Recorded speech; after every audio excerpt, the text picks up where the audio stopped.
Good day, I am Janice Apot from BS CPE 2A, and for my performance task, I choose the sum of the year's digits or SOYD depreciation method. I will explain what it is, give additional details, and solve one sample problem using the same method shown in class. So what is SOYD method?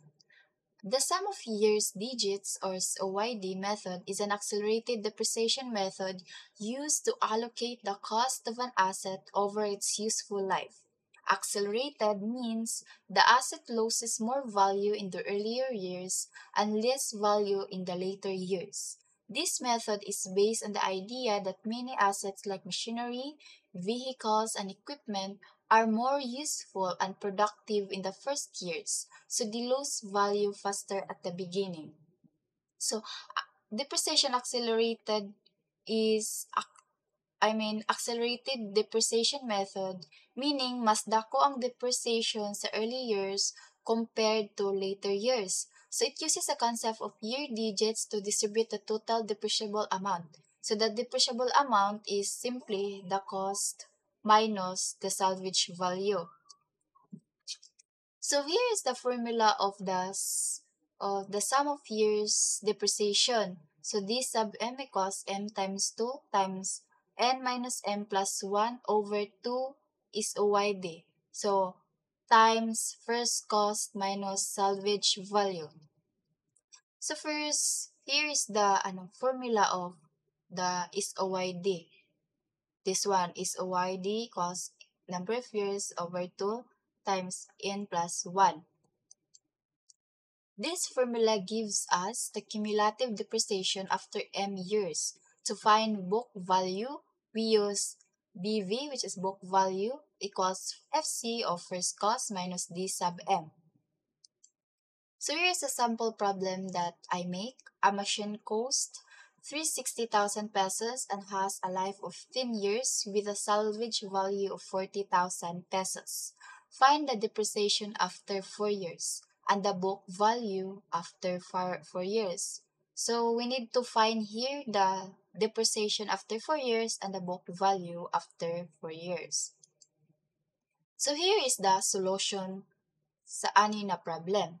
So the solution is first cost equals 360,000 and or number of years equals 10 years. Salvage value equals 40,000, m equals 4 years. So we need to find the depreciation after 4 years and the book value after 4 years. So first we need to compute the SOYD. The SOYD equals 10, which is number of years times 10 plus 1 over 2 equals 55 pesos. So compute the depreciable amount. First cost minus salvage value equals 360,000, which is first cost, minus 40,000, which is salvage value, equals 320,000 pesos. So here we need to apply the formula. So d sub m equals m again. Here is the formula.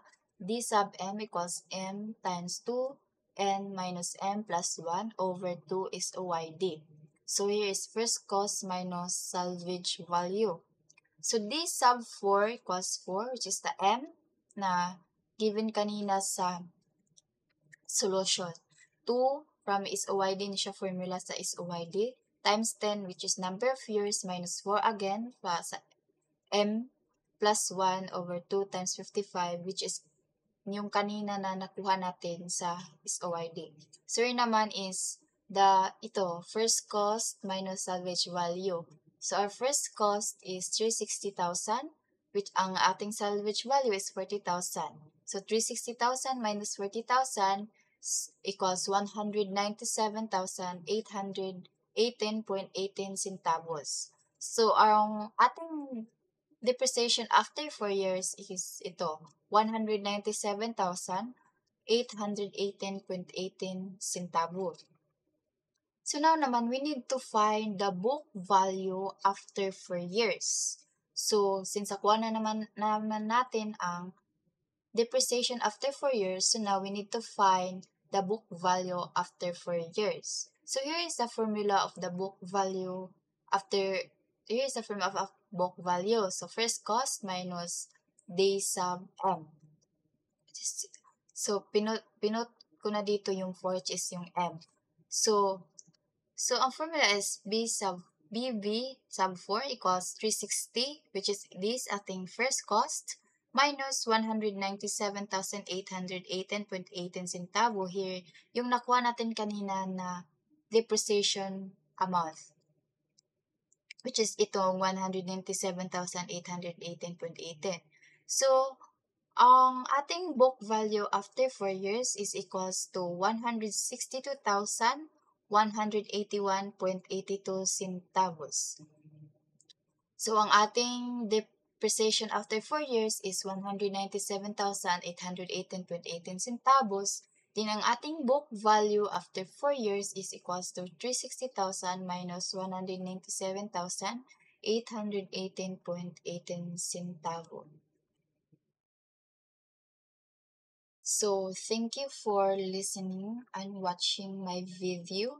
So, I hope that you learned something from my video today. Thank you so much.